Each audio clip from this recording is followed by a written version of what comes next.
میری زندگی کی سب سے بڑی خواہش، بال پوائنٹ ہونٹوں میں دبائے وہ سوچ میں پڑ گئی، پھر ایک لمبا سانس لیتے ہوئے قدرے بے بسی سے مسکرائی۔ بہت مشکل ہے اس سوال کا جواب دینا۔ کیوں مشکل ہے؟ جویری نے اس سے پوچھا۔ کیونکہ میری بہت ساری خواہشات ہیں اور ہر خواہش میرے لیے بہت اہم ہے، اس نے سر جھٹکتے ہوئے کہا۔ وہ دونوں ایڈیٹوریم کے عقبی حصے میں دیوار کے ساتھ زمین پر ٹیک لگائے بیٹھی تھیں۔ FSC کی کلاسز میں آج ان کا 8واں دن تھا اور اس وقت وہ دونوں فری پیریڈ میں ایڈیٹوریم کے عقبی حصے میں آ کر بیٹھ گئی تھیں۔ نمکین مونگ پھلی کے دانوں کو ایک ایک کر کے کھاتے ہوئے جویریہ نے اس سے پوچھا، تمہاری زندگی کی سب سے بڑی خواہش کیا ہے امامہ؟ امامہ نے قدرے حیرانی سے اسے دیکھا اور سوچ میں پڑ گئی۔ پہلے تم بتاؤ تمہاری سب سے بڑی خواہش کیا ہے؟ امامہ نے جواب دینے کی بجائے الٹا سوال کر دیا۔ پہلے میں نے پوچھا ہے، تمہیں پہلے جواب دینا چاہیے، جویری نے گردن ہلاتے ہوئے کہا۔ اچھا ٹھیک ہے، مجھے اور سوچنے دو، امامہ نے فوراً ہار مانتے ہوئے کہا۔ میری زندگی کی سب سے بڑی خواہش، وہ بڑبڑائی۔ ایک خواہش تو یہ ہے کہ میری زندگی بہت لمبی ہو، اس نے کہا۔ کیوں؟ جویریہ ہنسی۔ بس 50-60 سال کی زندگی مجھے بڑی چھوٹی لگتی ہے، کم از کم 100 سال تو ملنے چاہیے انسان کو دنیا میں، اور پھر میں اتنا سب کچھ کرنا چاہتی ہوں، اگر جلدی مر جاؤں گی تو پھر میری زندگی کی ساری خواہشات ہی ادھوری رہ جائیں گی، اس نے مونگ پھلی کا ایک دانہ منہ میں ڈالتے ہوئے کہا۔ اچھا اور؟ جویریہ نے کہا۔ اور یہ کہ میں ملک کے سب سے بڑی ڈاکٹر بننا چاہتی ہوں، سب سے اچھی آئی اسپیشلسٹ۔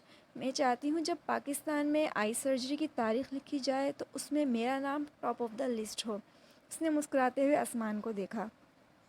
اچھا اور اگر کبھی تم ڈاکٹر نہ بن سکی تو؟ جویریہ نے کہا۔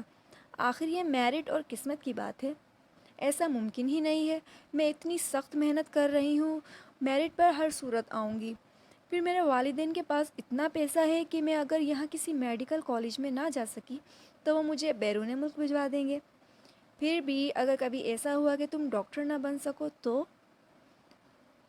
ہو ہی نہیں سکتا، یہ میری زندگی کی سب سے بڑی خواہش ہے، میں اس پروفیشن کے لیے سب کچھ چھوڑ سکتی ہوں، یہ میرا خواب ہے اور خوابوں کو بھلا کہ چھوڑا یا بھولا جا سکتا ہے؟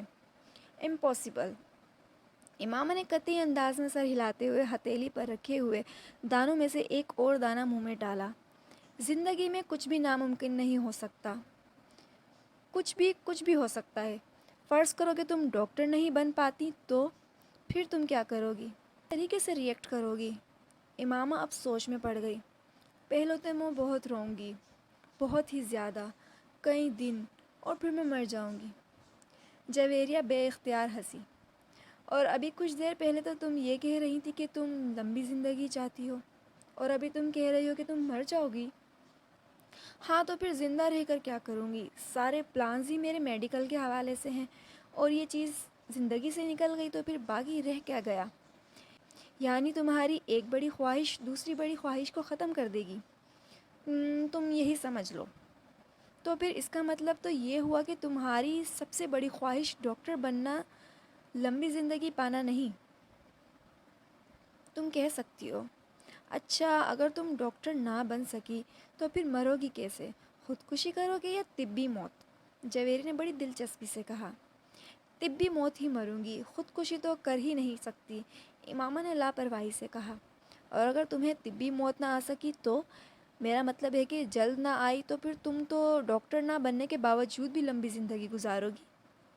نہیں، مجھے پتہ ہے کہ اگر میں ڈاکٹر نہ بنی تو پھر بہت جلد مر جاؤں گی، مجھے اتنا دکھ ہوگا کہ میں تو زندہ ہی نہیں رہ سکوں گی، وہ یقین کے ساتھ بولی۔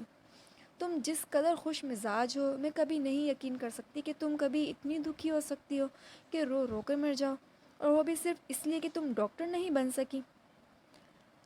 لک فنی، جویری نے اس بار اس کا مذاق اڑانے کے انداز میں کہا۔ تم اب میری بات چھوڑو، اپنی بات کرو، تمہاری زندگی کی سب سے بڑی خواہش کیا ہے؟ ماما نے موضوع بدلتے ہوئے کہا۔ رہنے دو۔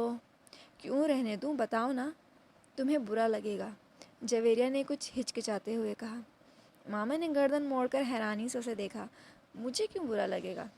جویریہ خاموش رہی۔ ایسی کیا بات ہے جو مجھے بری لگے گی؟ ماما نے اپنا سوال دہرایا۔ بری لگے گی، جویریہ نے مدھم آواز سے کہا۔ آخر تمہاری زندگی کی سب سے بڑی خواہش کا میری زندگی سے کیا تعلق ہے کہ میں اس پر برا مانوں گی؟ امامہ نے اس بار قدرے الجھے ہوئے انداز میں پوچھا۔ کہیں تمہاری یہ خواہش تو نہیں ہے کہ میں ڈاکٹر نہ بنوں؟ امامہ کو اچانک یاد آیا۔ جویریہ ہنس دی۔ نہیں، زندگی صرف ایک ڈاکٹر بن جانے سے کہیں زیادہ اہمیت کی حامل ہوتی ہے، اس نے کچھ فلسفانہ انداز میں کہا۔ پہیلیاں بجھوانا چھوڑو اور مجھے بتاؤ، امامہ نے کہا۔ میں وعدہ کرتی ہوں میں برا نہیں مانوں گی، امامہ نے اپنا ہاتھ اس کی طرف بڑھاتے ہوئے کہا۔ وعدہ کرنے کے باوجود میری بات سننے پر تم بری طرح ناراض ہوگی، بہتر یہ ہے کہ کچھ اور بات کریں، جویریہ نے کہا۔ اچھا، میں اندازہ لگاتی ہوں تمہاری اس خواہش کا تعلق میری کس بہت اہم چیز سے ہے، امامہ نے کچھ سوچتے ہوئے کہا۔ جویریہ نے سر ہلا دیا۔ اب سوال یہ پیدا ہوتا ہے کہ میرے لیے کون سی چیز اتنی اہم ہو سکتی ہے کہ میں وہ بات کرتے کرتے رک گئی، مگر جب تک میں تمہاری خواہش کی نوعیت نہیں جان لیتی میں کچھ بھی اندازہ نہیں کر سکتی۔ بتاؤ جویریہ پلیز، اب تو مجھے بہت ہی زیادہ تجسس ہو رہا ہے، اس نے منت کی۔ وہ کچھ دیر سوچتی رہی، امامہ غور سے اس کا چہرہ دیکھتی رہی۔ کچھ دیر کی خاموشی کے بعد وہ جویریہ نے سر اٹھا کر امامہ کو دیکھا۔